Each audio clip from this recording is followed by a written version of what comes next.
today's discussion is part of our discussion of the Eightfold Path and the Four Noble Truths. I really think it's important that this is the point that we discuss focus and concentration right after our discussion of right mindfulness. Mindfulness being, as we discussed, sort of a progression in what we're seeing. When we first begin, we're seeing, like that, the body, what we're experiencing in the body. And all of this is important. It's not as though one part is more important than the other. They all work together. This is just the first part that we're noticing is what's arising in the body. And we're noticing pleasant, unpleasant, and neutral about what's arising for us. And then we're seeing, more subtle feeling tones like, anger, sadness, guilt, whatever is there. And then we're seeing, like a combination of things, like everything sort of coming together.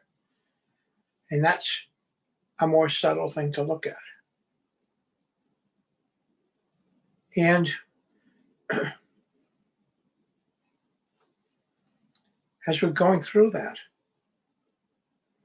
we're also building our focus and concentration, which is a tool that we use for exploring all of this stuff.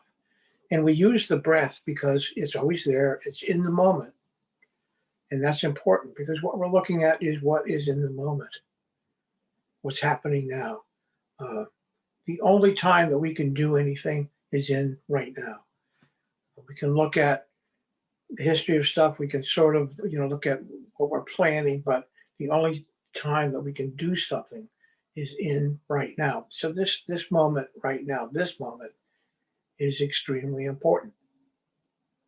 It's important that we see clearly what's going on here. And the tool that we use is our focus and concentration. That's why we build it. When Ajahn Chah talked about it, he said, in the Theravada tradition, like we talk about Vipassana meditation, and there's sort of two parts to it, but it's like the front and back of the hand. We really can't separate them. We need to develop focus and concentration, and then we need to use the focus and concentration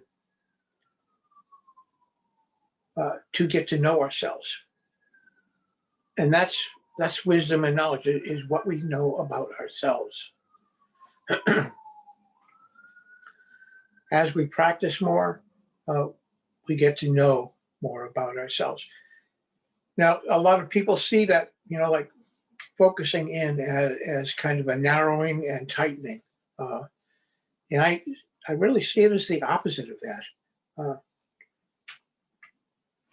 What comes to mind for me is there's a Gary Larson cartoon, and he calls it Cavemen Scientists, where there's a bunch of scientists, cavemen in their, leopard skins, whatever, sitting around these tables, and each of them has a petri dish, a little round dish with something in there, supposedly, and they're bent over so that they're like right over the petri dish, because they don't have microscopes, of course.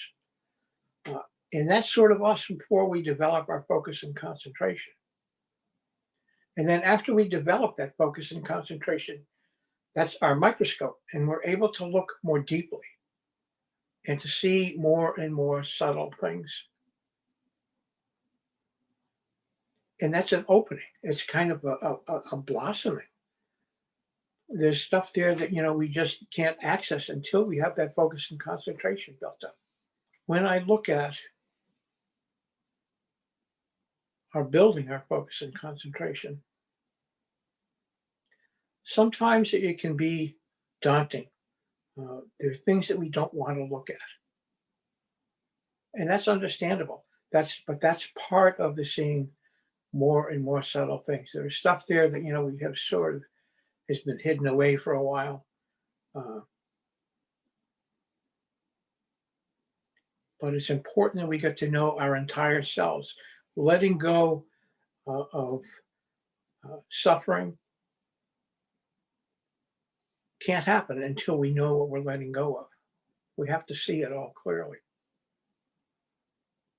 And in order to do that, if we're looking, and sometimes it can be difficult to look at some of this stuff, but if we keep putting it off, if we avoid looking, that becomes a habit of mind.